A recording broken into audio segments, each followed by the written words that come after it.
So we finally got them all put together, and they did take quite some time, and you can see that there is quite a difference on how many leaves each one has, how many berries each one has. You don't want them to be all the same shape or size or composition. You want it to be very natural, very different. So what we're going to do now is we're going to start building that one large spray.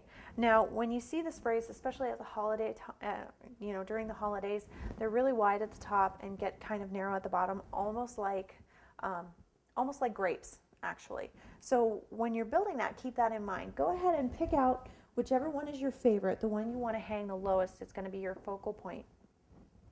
And that might just be decided on its general shape, whichever one you think will work the best for that. I actually really love this one.